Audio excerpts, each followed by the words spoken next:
Hello student, आप सभी का 10th मैथ्स क्लास में स्वागत है। आज हम आपके लिए लाए हैं त्रैमासिक परीक्षा 2022-23 गणित का क्वेश्चन पेपर। समय रहेगा 2 घंटा, पूर्णांक है 50। चलिए प्रश्न पढ़ते हैं। निर्देश सबसे पहले पढ़ना चाहिए। निर्देश में लिखा है सभी प्रश्न हल करना अनिवार्य है। वैसे उन्हीं प्रश्नों का समावेश किया गया है इस पेपर में जो हर साल परीक्षा में पूछे जाते हैं और लगभग यही प्रश्न पेपर में आएंगे। प्रश्न क्रमांक 1 से 5 तक प्रत्येक में 1 अंक है। सही विकल्प चुनकर लिखिए। 4 उत्तर दिया रहेगा जिसमें से 1 को चुनना है। प्रश्न क्रमांक 1, यदि px बराबर x घात 3 धन 3x घात 2 ऋण 5x धन 8 हो तो P4 का मान होगा। यहाँ पर 4 रख करके देखना है और इसको हल करना है। तो 4 मान है इसके। A बराबर 16, B बराबर 50, C बराबर 75, D बराबर 100। इनमें 4 में एक से ही होगा। प्रश्न क्रमांक 2, दो संख्याओं का योग 16 तथा उनका अंतर 8 है। छोटी संख्या ज्ञात कीजिए। तो दो संख्या को जोड़ेंगे 16 आना चाहिए और घटाएंगे तो 8। तो जो दो संख्या में जो छोटी होगी वो क्या होगा?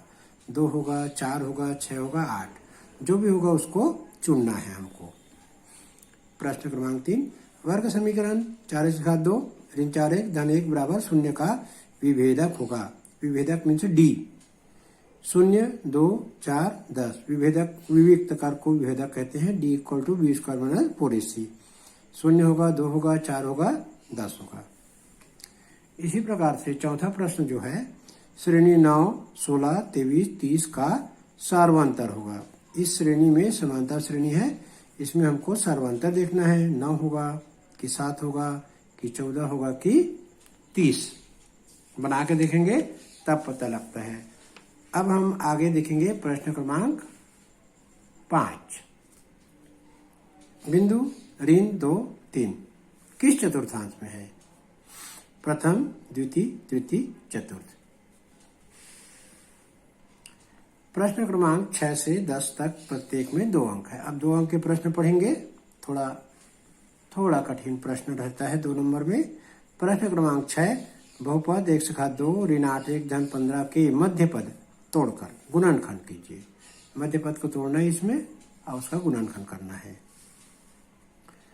प्रश्न क्रमांक 7, वर्ग समीकरण x घात 2 ऋण 4x धन 4 बराबर 0 के मूलों की प्रकृति ज्ञात कीजिए। मूलों की प्रकृति में हम d का मान निकालते हैं और उसके बाद हम कि मूलों की प्रकृति वास्तविक काल्पनिक होगा वो बताते हैं। प्रश्न क्रमांक 8, समांतर श्रेणी 9, 5, 1 ऋण 3 का 10वां पद ज्ञात कीजिए। समांतर श्रेणी का प्रश्न है, 10वां पद ज्ञात करना है। प्रश्न क्रमांक 9, 7, 3, 21 का चतुर्थ अनुपाती पता करें। चतुर्थ अनुपाती ज्ञात करना है। 2 अंक में प्रश्न क्रमांक 10वां, बिंदु 5, 8 और 5 ऋण 3 के बीच की दूरी ज्ञात कीजिए। दूरी ज्ञात करना है। प्रश्न क्रमांक 11 से 13 तक प्रत्येक में 3 अंक है। प्रश्न क्रमांक 11 से 13 तक 3 अंक का प्रश्न पढ़ेंगे। थोड़ा और कठिन। बहुपद 6x घात 2 धन 13x धन 7 के शून्यकों का योगफल एवं गुणनफल ज्ञात कीजिए। शून्यकों का योगफल और गुणनफल हमको ज्ञात करना है। प्रश्न क्रमांक 12, k का मान ज्ञात कीजिए जिसके लिए समीकरण निकाय का कोई भी हल ना हो। समीकरण निकाय का कोई भी हल ना हो। 8x धन 5y बराबर 9 के 1 धन 10y बराबर 15। अब हम 3 अंक के प्रश्न में आगे का जो है प्रश्न पढ़ेंगे।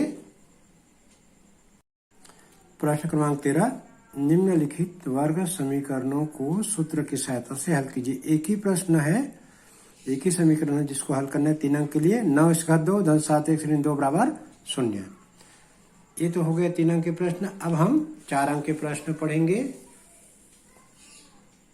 4 अंक के प्रश्न प्रश्न क्रमांक 14 से लेकर के 17 तक 4 अंक के हैं। चलिए 14 नंबर प्रश्न पढ़ते हैं। 2 क्रमागत प्राकृतिक संख्याओं के वर्गों का योग 85 है, संख्याएं ज्ञात कीजिए। ये 4 नंबर का प्रश्न है, थोड़ा कठिन प्रश्न। प्रश्न 15, 0 और 50 के बीच की विषम संख्याओं का योग ज्ञात कीजिए। ये समांतर श्रेणी से संबंधित प्रश्न है।